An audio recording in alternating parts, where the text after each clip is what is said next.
안녕하세요. 앵치TV 김용춘입니다. 자, 이번 시간에는 신탁된 부동산과 관련된 임대차 계약에 대해서 살펴보기로 하겠습니다.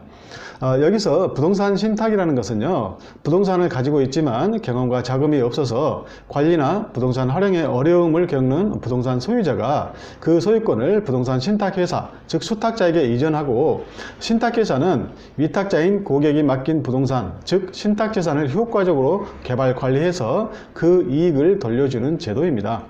이 부동산 신탁에 관한 자세한 내용은 부동산 신탁 일부를 보시고 참고하시기 바랍니다. 그리고 이제 이러한 신탁의 종류에는 여러 가지가 있는데, 대표적으로 담보신탁, 관리신탁, 처분신탁, 개발신탁, 내지 토지신탁 등이 있습니다. 기타 분양과 관련된 분양관리신탁 등이 있죠. 다만 그 중에서도 실제로는 담보신탁이 가장 많고요. 이 임대차 관계에 있어서 임대차 보증금이나 전세보증금을 돌려받지 못하게 되는 부동산 사고는 거의가 다 부동산 담보신탁과 관련된 경우가 많기 때문에, 여기서는 부동산 담보신탁에 관하여 간단히 살펴보고 그러고 나서 신탁된 부동산과 관련된 임대차 계약을 보기로 하겠습니다. 자, 부동산 담보신탁이라는 것은요, 부동산 소유자가 부동산을 신탁회사에 신탁하고 수익권 증서를 수취한 뒤 수익권 증서를 금융회사에 담보로 제공하고 대출을 받는 것을 말합니다. 즉 부동산 소유자가 금융기관과 대출 계약을 하고 대출채무를 담보하기 위하여 부동산 소유자인 위탁자가 수탁자인 신탁회사와 부동산 담보신탁계약을 체결하고, 수탁자 앞으로 신탁 등기를 한 뒤 수익권 증서를 채권자, 즉 금융기관에게 담보로 제공하고 대출을 받는 것을 말합니다. 따라서 신탁이 있게 되면 수탁자가 신탁된 부동산의 소유권자로서 그 부동산을 관리하며, 채무자의 채무 불이행 시 채권자, 즉 금융기관의 요청에 의해 수탁자인 신탁회사가 담보 신탁 부동산을 공개시장에서 매각, 즉 공매처분 환가해서 채권자인 금융기관이 담보로 잡고 있는 수익권 증서에 의해 금융기관의 우선 변제를 하게 되는 겁니다. 따라서 채권자인 금융기관이 우선 수익자가 되고, 그가 담보로 잡고 있는 수익권 증서를 속칭 우선 수익권 증서라고 하며, 그러한 수익권 증서에 수익권 증서 발행 금액을 기재해야 되는데, 실제 대출 금액의 130% 정도로 기재합니다. 이러한 수익권 증서 발행 금액은 근저당에 있어서 채권 최고액에 해당하는 것이라고 할 수 있겠죠. 그리고 우선 수익권자, 즉 금융기관인 채권자가 여럿 있는 경우도 있을 수 있습니다. 자, 우리가 어떤 부동산에 대해서 임대차 내지 전세계약을 체결하기 위해서는 그 해당 부동산에 대한 등기상 전부증명서를 발급받아서 살펴보게 되죠. 등기상 전부증명서를 자세히 살펴보니까 거기에 신탁이라든가 신탁원부라는 생소한 개념이 나올 수 있어요. 따라서 신탁에 관한 등기를 잠깐 살펴보겠는데, 그 전에 참고로 우리 등기 업무는요, 전국에 컴퓨터가 보급됨으로써 전산정보 처리 제기에 의해서 이루어지기 때문에 2011년도에 부동산 등기법이 전면적으로 대폭 개정됐어요. 특히 이제 등기와 관련된 용어가 개정됐는데, 예를 들자면은 예전에 등기부 등본이 현재는 등기상 전부 증명서로, 그리고 예전에 등기부 초본이 이제는 등기상 일부 증명서로 용어가 바뀌었습니다.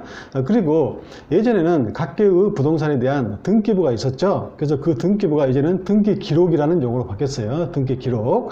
그리고 각계의 그러한 등기 기록을 수개의 부동산별로 이렇게 편성해서 모아놓은 것을 등기부라고 합니다. 따라서 개개의 부동산에 대한 등기 기록과 이런 등기 기록을 편성해서 모아놓은 등기부와는 개념이 다릅니다. 일단 그렇게 등기 용어가 바뀌었다는 것 일단 이렇게 아시고요.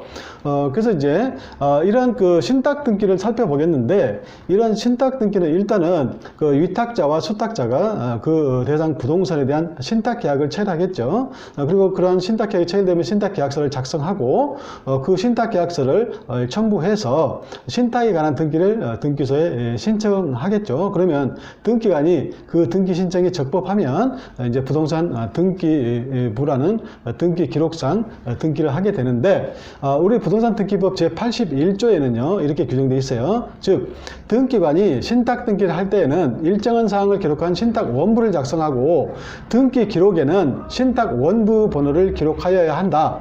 신탁 원부는 등기 기록 후 일부러 본다. 이렇게 규정하고 있습니다. 일단은 등기 기록이라는 용어가 나왔죠. 예전에는 등기부라고 했는데 이제는 등기 기록이라고 한다. 그리고 이런 등기 기록을 여러 개 모아서 편성해 놓은 것을 등기부라고 한다. 그렇죠? 그리고 이러한 신탁 원부는 등기 기록 후 일부러 본다. 자, 등기법이 개정되기 전에는 이것을 이제 신탁 원부는 등기부 일부러 본다 이렇게 표현했어요. 그렇지만 일단 등기 기록이라는 용어가 이렇게 서로 바뀌었기 때문에 일단은 신탁 원부는 등기 기록 후 일부러 본다. 아무튼 간단히 말씀드리면 종전의 표현들 한다면 신탁 원부는 그냥 등기부다 이렇게 하면 되겠죠. 그렇죠? 그래서 신탁 원부가 굉장히 중요합니다. 그래서 이제 제가 샘플을 하나 이미지로 띄워놨어요.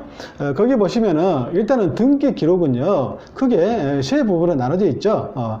첫 번째 일단은 표제부가 나옵니다. 표제부에는 이 부동산의 물리적 현황을 기록합니다. 즉 예를 들면 토지 등기부 같은 경우는 표제부에 이제 토지의 면적이 어떻게 되는가, 뭐 지목이 어떻게 되는가, 뭐 이런 게 나오죠.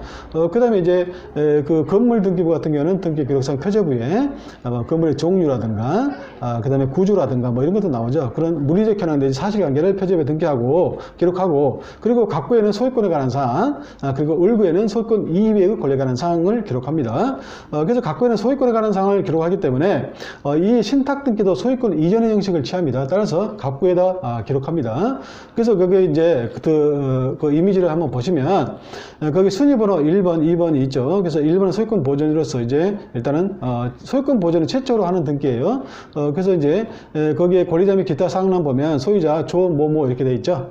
그리고 자, 이 사람이 위탁자가 돼서 이제 수탁자인 주식회사 생보부동산 신탁과 일단은 이 신탁 계약을 하고, 거기 보시면 이제 2번 순위번호 소유권 이전, 이렇게 해서 이제 신탁을 원인으로 소유권 이전 등기가 돼 있죠. 그래서 수탁자 주식회사 생보부동산 신탁 이렇게 돼 있죠. 그 다음에 이제 이 신탁 회사이기 때문에 그 회사로서 법인 등록번호가 나와 있죠. 그 다음에 법인 주소도 나와 있고, 그 다음에 그 밑에 이제 신탁하고 신탁 원부 번호가 나와 있죠. 제메토 이렇게요. 그래서 현재는 일단은 이제 위탁자에서 수탁자인 신탁회사로 소유권이 넘어갔죠. 그래서 현재 소유자는 누굽니까? 수탁자인 신탁회사, 즉 주식회사 생보부동산 신탁이죠. 자, 그 밑에 이제 을구로 보게 되면 을구에는 일단 소유권 이외의 권리가 하는 사항으로서 뭐 저당권이라든가 지상권이라든가 이런 걸 등기하죠. 일단은 그 기록상 없음 이렇게 되어 있기 때문에 그 근저당이 없다는 얘기죠. 근저당 설정 등기가 없습니다. 따라서 이 표면상으로 보면 일단은 그 담보대출이 없는 것으로 보이지만, 그렇지만 신탁 등기가 되어 있기 때문에 신탁 원부를 일단 떼어봐야만이 대출이 있는가 여부 알 수 있고, 또 대출이 얼마까지 될 수 있는가 이런 것도 알 수 있겠죠. 그렇죠? 일단 그렇게 보고요. 자, 그 다음에 다음 이미지를 한번 볼까요? 자, 다음 이미지 보면은 일단은 또 이제 갑과 을구가 나오죠. 거기 순위번호 1번, 2번 있고, 거기에 이제 위탁자가 나오는데, 거기에 보면 권리자 및 기타 상란에 공유자, 그래서 조某某씨, 조某某씨, 그 다음에 한某某씨 이렇게 세 사람이 나오는데, 각 지분이 이제 균등하죠. 지분이 3분의 1씩이죠. 그래서 이분들이 위탁자가 되고, 그 다음에 이제 수탁자, 생보부동산 신탁이 있는데, 거기에 보시면 이제 생보부동산 신탁의 이제 신탁회사로 소유권 이전이 되어 있죠. 근데 여기서는 이제 그 위탁자가 공유자이기 때문에 공유 지분이 나오겠죠. 공유자 전원 지분 전부 이전, 그 본질은 소유권 이전입니다. 그리고 밑에 신탁이 이제 나오고 신탁 원부 번호가 나오죠. 그 다음에 을구 일단 기록상 없음. 그래서 근저당 설정 등기는 없습니다. 일단 이렇게 보고요. 아무튼 이제 이렇게 신탁 등기가 되게 되면 소유권이 누구에게 넘어가요? 일단은 수탁회사로 넘어가죠. 즉 신탁 회사인 여기서는 이제 생보부동산 신탁으로 넘어갔죠. 그래서 이제 이 신탁 등기 회로로서 가장 중요한 것이 이제 일단은 그 위탁자의 그 부동산 소유권이 이제 수탁회사로 일단은 신탁회사로 넘어가는데, 이 신탁회사로 넘어가게 되면 이제 신탁재산이 구성이 돼요. 그래서 신탁재산으로서 가장 중요한 게 이제 신탁부동산이죠. 그래서 수탁회사는 이제 소유권자이기 때문에, 즉 신탁회사, 즉 생보부동산의 소유권자이기 때문에 일단은 그 신탁재산에 대한 관리권을 갖게 되는 겁니다. 일단 그렇게 보고요. 그리고 이제 이러한 신탁 원부가 굉장히 중요한데, 일단은 신탁 그 원부 번호를 일단은 확인하고서 이것을 관할 등기소 내지는 가까운 등기소에 가서 신탁 원부 발급을 신청할 수 있어요. 즉 신탁 원부 발급은 여기 인터넷 발급이 인정이 안 됩니다. 등기상 전부증명서라든가 일부 증명서 이것은 인터넷 발급이 인정이 되는데 신탁 원부는 인터넷 발급이 인정이 안 돼요. 그래서 일단은 신탁 원부를 발급받는 방법이 두 가지가 있습니다. 자, 첫 번째, 일단은 인터넷상에서 일단은 그 부동산에 대한 당해 부동산에 대한 등기상 전부증명서를 발급받고서 거기에 신탁 등기가 있으면은 신탁 원부 번호를 확인해야 되겠죠. 그리고 그 신탁 원부의 번호를 가지고서 확인하고서 가지고서 등기소에 직접 가서 일단은 신탁 원부를 발급해달라고 신청할 수 있겠죠. 자, 이때 일단은 그 신탁에 대한 그 원부를 발급에 대한 그 수수료 이것은 통당 1,200원입니다. 그리고 신탁 원부는 매수가 굉장히 많아요. 그래서 20매를 초과하게 되면 각 장당 초과는 각 장당 50원씩 추가된다는 것 일단 이렇게 아시고, 그리고 또 하나 발급받는 방법은 임대차는 전세계약 체결하고자 하는 당해 부동산의 소재지 지번을 정확하게 확인하고 그 지번을 가지고 가서 그 등기소에 가서 일단은 그러니까 등기상 전부증명서 발급을 신청하면서 동시에 신탁 원부 발급을 해달라고 신청하는 겁니다. 그러면 등기관은 일단은 거기에 대해서 등기상 전부증명서를 발급해 보고 거기에 신탁 원부 번호가 나오면 신탁 원부 번호에 따라서 신탁 원부를 발급해 주겠죠. 그렇죠? 그리고 이 인터넷 발급을 인정 안 되고 등기소에 직접 가서 출석해서 이 신탁 원부를 발급을 받아야 되는데 관할의 제한은 없어요. 그래서 아무 등기소에 가서 신탁 원부 발급에다가 신청할 수 있고 가까운 등기소에 가서 신청하면 되겠죠. 일단 그렇게 보고요. 그래서 이제 일단은 등기상 전부증명서에 일단은 그 신탁이라는 말이 나오고 신탁 원부가 이렇게 나오면은 반드시 신탁 원부를 발급받아서 살펴봐야 된다. 이렇게 이제 정리를 하셔야 되겠죠. 저도 실무상 신탁 원부를 여러 번 발급받아 봤는데요. 자, 이 임대차 내지 전세계약을 체결하기 전에 신탁 계약에 따라 신탁 원부로 등기된 신탁 조항을 꼼꼼히 살펴봐야 되는데 그 중에서도 임대차 내지 전세계약과 관련해서 중점적으로 살펴봐야 될 부분이 있는데 그것은 첫 번째로 임대차 업무에 관한 조항, 두 번째는 우선 수익권자가 담보로 잡고 있는 우선 수익권 증서의 발행 금액이라는 부분입니다. 자, 첫 번째로 임대차 업무에 관한 조항인데 여기서 임대차 업무에는 전세계약 업무도 포함되는 개념이다. 일단 이렇게 아셔야 되겠죠. 그래서 임대차 업무는요, 원래는 누구에게 있을까요? 자, 부동산이 신탁되면 이 부동산 소유권은 위탁자에서 수탁자인 신탁회사로 넘어간다겠죠. 그래서 이 신탁 부동산이 신탁회사의 신탁재산으로 편입이 되고 이러한 신탁회사가 신탁재산을 관리할 수 있는 관리권이 있다고 이미 설명을 드렸어요. 그렇기 때문에 그런 관리 차원에서 임대차 계약도 신탁회사가 신탁회사 명의로 일단은 임대인으로서 임대차 계약을 체결하는 겁니다. 그것이 원칙이에요. 그리고 임대차 계약을 체결하게 되는 임차인은 이 신탁회사인 법인 계좌로 임대차 내지는 전세 보증금을 입금을 해야 되겠죠. 그리고 월세 계약이라고 하면 월세도 이 신탁회사인 법인 계좌로 입금을 해야 되는 것이 원칙입니다. 자, 그런데요, 이 신탁회사가 신탁을 받은 부동산이 한두 개가 아닙니다. 굉장히 많습니다. 근데 더 나아가서 임대차 계약을 체결하다 보면 이 부동산도 각각 이제 여러 가지 임대차 계약을 체결하는데 굉장히 많겠죠, 임대차 계약이. 그렇죠? 그래서 이 신탁 원부상에 그 규정된 임대차 업무에 관한 조항을 보게 되면 이 그 위탁자가 실질적으로 임대차 계약을 체결하고 다만 그 임대차 계약을 체결하기 전에 신탁회사와 돈을 빌려준 금융기관에 사전 동의를 얻도록 되어 있어요. 그래서 실제로 이제 위탁자가 이 자기 명의로 임차인과 임대차 계약을 체결하고 이 그 신탁회사와 금융기관의 사전 동의서 이것을 발급받아서 임대차 계약서에 첨부를 해야 되겠죠. 그렇죠? 그렇게 되는 겁니다. 그리고 또 한 부분 이제 우선적으로 살펴봐야 될 부분이 우선 수익권자가 담보로 잡고 있는, 즉 금융기관이 담보로 잡고 있는 수익권 증서 발행 금액이라는 부분이죠. 자, 이것은 이제 별지에 그 발행 금액이 이제 기재되어 있는데 이것은 이제 근저당에 있어서는 근저당의 채권 최고액과 같은 개념이라고 그랬죠. 그렇죠? 그래서 그 부분도 살펴봐야 됩니다. 그래서 제가 이제 예전에 신탁 원부 발급받은 부분을 일단은 한번 간단히 살펴보겠는데요. 이 신탁 원부는요, 크게 네 가지로 구성이 되어 있어요. 첫 번째는 이제 신탁 등기 신청할 때 신탁 계약서를 제출한다겠죠. 그러면 등기관이 이제 신탁 원부를 만들게 되는데, 이 신탁 원부는 먼저 그 표지가 있겠죠. 그렇죠? 그래서 그 표지에 이제 제가 이제 화면에 띄워놨는데, 일단은 그 표지에 이제 크게 신탁 원부라는 그 글씨가 이제 기록되어 있습니다. 그리고 거기에 이제 제 몇 호, 즉 신탁 원부 번호가 이렇게 기록되어 있고, 그 다음에 뭐 위탁자라든가 수탁자 간단히 이제 기록되어 있겠죠. 기타 사항 기록되어 있고, 그리고 그 다음에 이제 신탁 계약서로서 이제 기본 계약서가 나오는 겁니다. 그래서 이제 제가 발급받았던 거, 이거 샘플은 담보 신탁에 대한 신탁 원부이기 때문에 일단은 기본 계약서로서 부동산 담보 신탁 계약서가 나와요. 그래서 여기 나오고, 그 다음에 이제 또 이제 이 계약에 대한 특약 내용으로 해서 특약 사항이 나옵니다.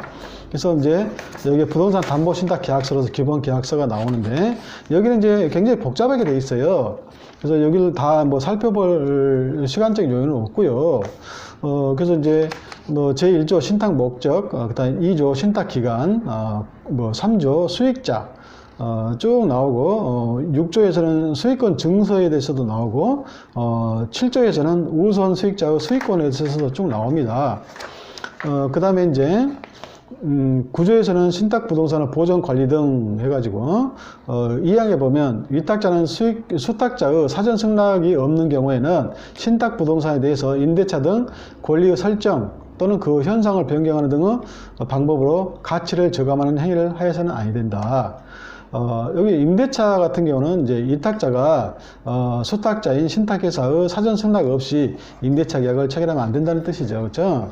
자, 그 다음에 제10조에 임대차 등 이렇게 이제 돼 있는데, 이 부분도 좀 복잡하게 일단은 규정이 되어 있습니다. 요는 뭐냐면, 이 10조는요, 일단은 신탁 계약 이전에 임대차 계약이 체결된 경우도 있겠죠. 그렇죠? 그리고 나서 신탁 등기를 하는 경우도 있겠어요. 그렇죠?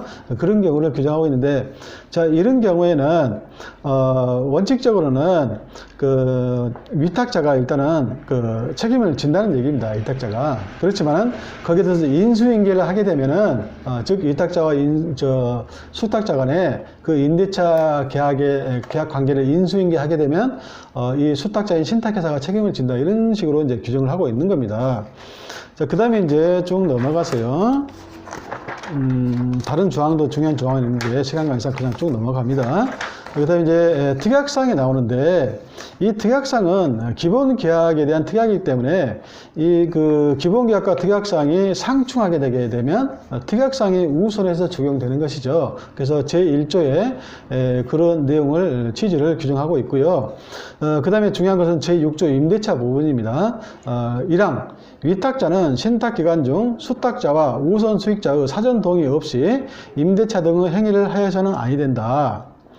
즉 위탁자는요, 일단 임대차 계약을 체결할 수 있는데 그 전제 조건으로서 사전에 수탁자인 신탁회사와 우선 수익자인 채권자, 즉 금융기관의 사전 동의를 받으라 이겁니다. 그죠? 그리고 이제 뭐 2항, 3항은 그냥 생략하고요. 4항이 중요한데, 자, 우선 수익자 및 수탁자가 동의한 임대차 계약의 임대차 보증금은 우선 수익자의 채권 및 위탁자의 수익권보다 우선하여 정산할 수 있으며 우선 수익자 및 위탁자는 이에 동의한다, 이렇게 나와 있어요. 이 부분이 굉장히 중요한데, 자, 여기서 다른 개념은 봤고요. 여기서 이제 위탁자의 수익권보다 이런 부분이 나오는데, 일단은 우선 수익자로서 수익권자는 누구입니까? 금융기관이죠. 그리고 이제 위탁자의 수익권보다 이런 부분이 나오는데, 위탁자가 자기를 수익자로 지정할 수 있어요. 이것이 원칙적으로 자익신탁이죠. 그리고 타인을 수익자로 지정하면 타익신탁. 그 다음에 이 자익신탁과 타익신탁이 결합된 결합형도 있다고 그랬죠. 이것은 이제 그 부분을 모르겠으면 제가 그 전에 올려놓은 동영상 부동산 신탁 제 일부를 한번 참고해 보시기 바랍니다. 그래서 아무튼 위탁자의 수익권보다 우선하여 정산할 수 있으며 뭘 우선해서 정산한다는 얘기예요? 이 사전 동의가 있는 임대차 계약의 임대차 보증금이 우선 수익자의 채권 및 위탁자의 수익금보다 우선해서 정산할 수 있다. 자, 정산을 한다는 건 뭐냐면, 일단은요, 위탁자가 이제 금융기관에 그 우선 수익권을 담보로 잡히고서 대출을 받았잖아요. 그럼 대출 원금과 이자를 상환하지 않으면은 이 금융기관이 일단은 그 신탁회사에 그 신탁된 부동산을 공매에 처분해서 그 공매 대금을 자기의 우선 변제해 달라고 요청을 해요. 그러면 신탁회사에서 그 신탁된 부동산을 그 공개시장에서 매각, 즉 공매 처분해서 공매 처분하게 되면 거기에 대해 이제 입찰 대금이 나올 거 아니에요. 그러면 그걸 이제 배당을 해야 되는데 거기에 대해서 제일 먼저 누구에게 배당을 해준다는 뜻이에요? 이 임대차 계약 사전 동의를 받았기 때문에 그 임차인에게 임대차 보증을 먼저 정산을 해준다는 뜻이죠. 그렇죠? 그러고 나서 이제 우선 수익자인 그 금융기관에 대출 원금을 상환하고 이자도 상환해야 되겠죠. 그리고 나머지가 있으면 누구에게 줄까요? 원래 이탁하기 전에 원래 부동산 소유자인 위탁자에게 그 잔금을 돌려주겠죠. 일단 그렇게 보는 겁니다. 그리고 이제 쭉 나가서 이제 뭐 살펴볼 부분도 많이 있겠지만 쭉 넘어가고요. 이제 별지가 나옵니다. 별지. 자, 별지가 이제 보면은 첫 번째 이제 부침 1, 어떤 경우는 별지 1 이렇게도 표현해요. 그래서 거기 보시면 신탁 기간이 나옵니다. 그래서 신탁 기간, 신탁 계약 시부터 신탁 종료일까지 이렇게 돼 있고, 그 다음에 이제 수익자로서 크게 두 부분이 나와요. 첫 번째 이제 신탁 원본의 우선 수익자. 자, 신탁 원본의 우선 수익자가 누구라겠어요? 금융기관이죠. 그래서 거기 순위 1순위에서 법인명 모모 신용협동조합 제2금융권이죠. 신협이죠. 이렇게 나오고 참고로 그 담보신탁에 있어서요, 이런 경우 보통 대출을 받는 경우는 이 금융권에서 많이 대출을 받습니다. 그래야 이제 대출이 많이 나오기 때문에 그렇죠. 그 다음에 이제 거기에 다음 칸을 보게 되면 신탁 원본 및 신탁 수익자 이렇게 나오죠. 그래서 여기 보시면 이제 조 모모 씨, 김 모모 씨, 모모 씨 이렇게 원래 이제 위탁자 세 사람이 나오는데 이 사람 위탁자가 자기 자신을 수익자로 지정할 수 있다겠죠. 이것이 자익신탁이라고 했잖아요. 그렇죠? 그 다음에 이제 주채무자가 나옵니다. 그래서 돈을 빌린 사람이 주채무자예요. 그 다음에 주채무자 이외의 채무자가 있는데 그 사람들이 뭐 보증인이라든가 여러 사람들이 있죠. 그렇죠? 그래서 돈을 빌린 사람 주채무자가 이제 조모모로 나오고, 자, 그 다음에 이제 수익권 증서 발행 금액, 이것이 굉장히 중요하죠. 그래서 1순위 우선 수익자 금융기관 모모 신협이 나오죠. 우선 수익자로서. 그 다음에 수익권 증서 발행 금액이 나오는데 1금 6억 4,800만 원이 나오죠. 맞죠? 그 다음에 이제 뭐 신탁 원본 가액으로서 5번에 나오죠. 자세히 보면 이 신탁 원본 가액이 무언가도 살펴봐야 되는데 그냥 이런 게 있다 이렇게 살펴보시기 바랍니다. 그래서 거기에 1금 6억 7,706만 원 정 이렇게 돼 있죠. 그 다음에 이 신탁 계약 일자도 나오죠. 2018년 1월 9일. 이것도 이제 그 신탁 등기된 부분을 보게 되면요, 등기 기록 보게 되면 거기에 이제 소유권 이전하고 그 다음에 그 신탁 계약 날짜가 나와요. 거기에 등기 기록이 나옵니다. 일단 그렇게 보고요. 그래서 쭉 이제 살펴보고, 그 다음에 이 그 부동산을 신탁하게 되면요, 이 위탁자는 신탁회사에 신탁에 관한 보수를 줘야 돼요. 그냥 공짜로 해주는 경우는 없죠. 그래서 신탁회사에서 이제 자기가 이 위탁을 받아서 그 신탁 부동산을 관리하게 되죠. 그럼 비용이 들어가잖아요. 그래서 신탁 보수를 이렇게 위탁자가 수탁자인 신탁회사에 신탁 보수를 지급하게 되고, 그래서 여기 부침 3 해가지고 1번 재산관리보수에서 1금 170만 원 정 이렇게 되어 있습니다. 그래서 한 170만 원 정도 신탁 보수를 낸다. 참고적으로 이렇게 보시기 바랍니다. 그래서 이제 신탁 원본을 전체적으로 살펴봤습니다. 자, 이제는 신탁된 부동산에 대해서 임대차 계약을 체결할 때 주의사항을 보기로 하겠습니다. 물론 여기 임대차 계약에는 전세 계약도 포함되는 개념입니다. 일단은 신탁된 부동산에 대해서 임대차 계약을 체결하지 않는 것이 상책입니다. 물론 부동산이 신탁되어 있다고 해서 무조건 위험한 것은 아니죠. 그러나 극히 일부 위탁자가 부동산 신탁을 악용해서 임차인에게 피해를 입히는 경우가 종종 있게 되고, 특히 근래에는 신축 빌라의 임대차와 관련해서 그런 피해 사례가 급증하고 있습니다. 따라서 신탁 등기에 대한 정확한 지식이 없는 상태에서 임대차 내지 전세계약을 체결하는 것은 굉장히 위험할 수 있으므로 가급적 임대차 내지 전세계약을 하지 않는 것이 좋습니다. 다만 이제 부동산 신탁을 악용하는 일부 위탁자 때문에 그 이외의 선량한 위탁자분들이 피해를 입는 일이 없었으면 하는 바람일 뿐입니다. 그리고 이제 더 나아가서 굳이 임대차 계약을 하고자 한다면 보증금 지급 시에 이러한 신탁 등기를 말소하는 조건으로 계약을 하는 것이 좋습니다. 이 부동산 담보 신탁은요, 이제 금융기관인 우선 수익권자가 그 대출금, 원금과 이자를 상환받게 되면은 즉 변제를 이제 채권이 변제되게 되면 일반적으로 신탁 기간 중이라도 신탁 계약이 해지될 수는 있습니다. 따라서 이제 위탁자가 이를 강조해서 전세 보증금으로 대출금을 상환하고 신탁 계약을 해지해서 신탁 등기를 말소해 준다고 하면서 그 위탁자와 자기가 이제 위탁자죠. 위탁자와 계약 체결을 이렇게 하자고 요구하는 경우가 있을 수 있죠. 자, 이 경우에 굳이 임대차 계약을 체결하고자 한다면 수탁자인 신탁회사와 우선 수익자인 금융기관에 일단은 그 원금을 상환하게 되면 신탁이 해지될 수 있는가 그 가능성하고 그다음 기타 권리관계에 대해서 사전에 정확하게 확인해보고 그래도 안전하다고 판단되면은 임대차 계약을 체결해도 되겠죠. 그 다음에 이제 이러한 신탁 등기 말소 조건이 아닌 경우에는 일단은 원칙적으로는 누구하고 이 임대차 계약을 해야 될까요? 일단은 거기 그 부동산 소유권자가 수탁자인 신탁회사에 있기 때문에 일단은 신탁회사와 임대차 계약을 체결해야 되겠죠. 그리고 그 임대차 보증금 내 전세 보증금도 신탁회사인 법인 계좌로 입금해야 되겠죠. 그리고 이제 이 임대차 계약으로서 월세 계약도 당연히 월차임 이것도 법인 계좌로 입금해야 되겠죠. 그래서 이제 이런 경우에 이제 신탁 계약에 따라 신탁업무로 등기된 신탁 조항에는 일반적으로 수탁자와 우선 수익자인 금융기관은 이제 사전 동의 내지 승낙을 얻어서 위탁자가 임대차 계약을 할 수 있도록 규정해 놓은 경우가 굉장히 많습니다.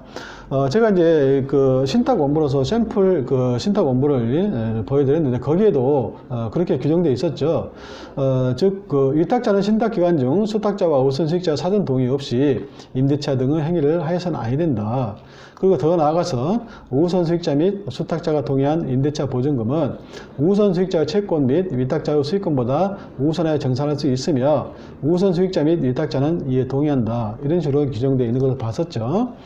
그리고 또 어떤 신탁 원부에는 그렇게도 규정되어 있어요. 즉 신탁 계약 체결 후 신규 임대차 계약은 수탁자와 우선 수익자의 사전 승낙을 조건으로 위탁자의 명의로 체결하고 임대차 보증금을 수탁자에게 지급해야 된다. 즉 위탁자의 계좌로 입금하면 안 되고 수탁자인 신탁회사 법인 계좌로 입금해야 되겠죠. 자, 따라서 이제 이 경우에는 임대차 계약 체결에 대한 수탁자, 그 다음에 금융기관의 사전 동의 내지는 승낙서를 받아야 되는데 이때 신탁회사와 우선 수익자 측에 일단은 전화하게 되면은 그 동의를 받는 절차를 이제 친절하게 상담해 주기 때문에 그 안내를 바꿔서 이제 동의서를 반드시 받아야 되겠죠.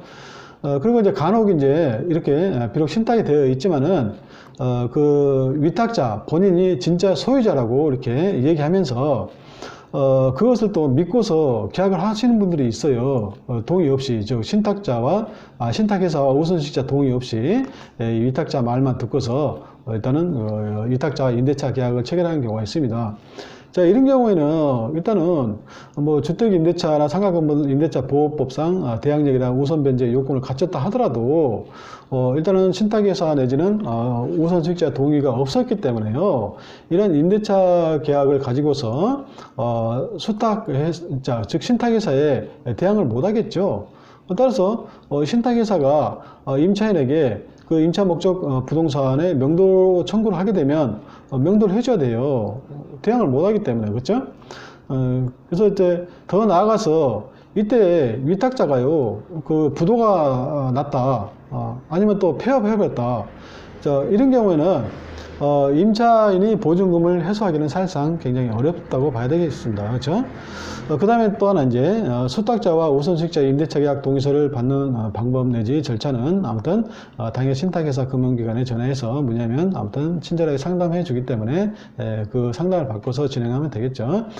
그 다음에 이제 이런 임대차 계약을 이제 개업 공인중개사가 중개하는 경우가 있는데, 이때 이제 개업 공인중개사가 이제 주의해야 될 점이 있겠죠. 즉 임차인에게 등기상 증명서와 신탁 원부를 일단은 제시하면서 신탁 관계 설정 사실 및 법적인 의미와 그 효과를 정확하게 설명해야 하며, 신탁과 관련된 중요 사항을 임대차 계약서의 특약사항 내에 기재하고, 신탁회사와 우선수익자의 임대차 계약에 대한 동의서를 반드시 첨부해야 되겠죠. 그래서 이제 거기에 대한 우리 대부분 판례가 있는데요. 그 판시사항을 살펴보면은 신탁 등기된 부동산에 대하여 임대차 계약을 중개하는 개업 공인중개사는 이 목적물은 임대인 소유가 아닌 타인, 즉 신탁회사의 부동산에 관한 것이고, 임대차 계약에 대해서는 신탁회사의 사전 승낙이나 사후 승인이 없었다면 임차인이 임대차 계약으로 신탁회사에 대항할 수 없다는 점을 성실 정확하게 설명할 의무가 있다, 이렇게 판시했습니다.